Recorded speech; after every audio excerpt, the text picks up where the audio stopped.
તારીખ 21/5/26ના 13:30 અરસામાં, એટલે લગભગ બપોરના 1:30 વાગ્યાના અરસામાં નડિયાદની અંદર રહેતા એક મહિલા કે જેઓ માનસિક રીતે અસ્વસ્થ હતા અને તેઓની માનસિક રોગની સારવાર પણ ચાલુ હતી. આ મહિલા પોતાના ઘરે કોઈ વાતે નાની મોટી ઝઘડો થતાં પોતાના ઘરેથી નીકળી ગયેલા અને એ મહિલા જ્યારે પોતાના ઘરેથી નીકળી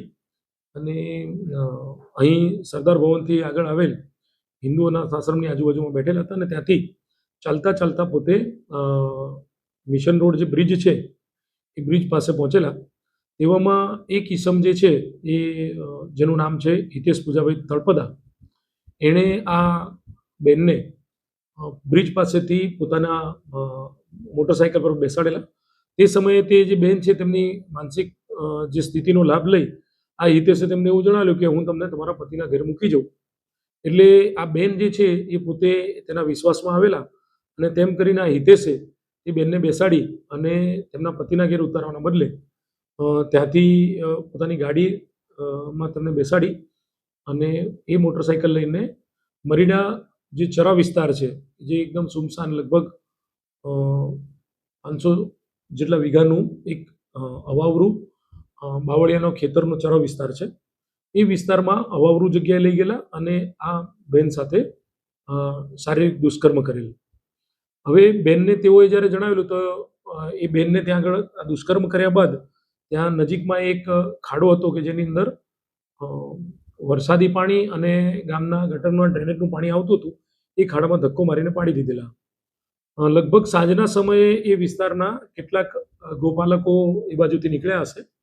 ત્યારે આ બેને અવાજ કરતા ગામ લોકોએ આ બેન ત્યાં આગળ ખાડામાં પડેલી છે તેવી પોલીસને જાણ કરેલી, જેથી પોલીસે એને તાત્કાલિક ત્યાંથી લઈ અને તેઓની સારવાર માટે હોસ્પિટલમાં દાખલ કરેલી. હોસ્પિટલમાં દાખલ કર્યા બાદ આ બેનના સગાવાલાને જાણ કરેલી અને થોડી ઘણી પૂછપરછ કરતાં બેને જણાવેલું કે એક વાદળી રંગના શર્ટ પહેરેલો ઈસમ એને આ રીતે લઈ ગયેલ છે. જે આધારે પોલીસે નેત્રમના સીસીટીવી કેમેરા અને સાથે સાથે નડિયાદ શહેરમાં આવેલા અન્ય કેમેરાઓ ચેક કરવાનું ચાલુ કરેલી, જેમાં એલસીબીની ટીમ અને નડિયાદ ગ્રામ્ય પોલીસ સ્ટેશનની ટીમ તથા નડિયાદ ટાઉન પોલીસ સ્ટેશનની ટીમ જોડાઈ. પોલીસ અધિક્ષક શ્રીના સતત માર્ગદર્શન હેઠળ આ ટીમોએ મોડી રાતના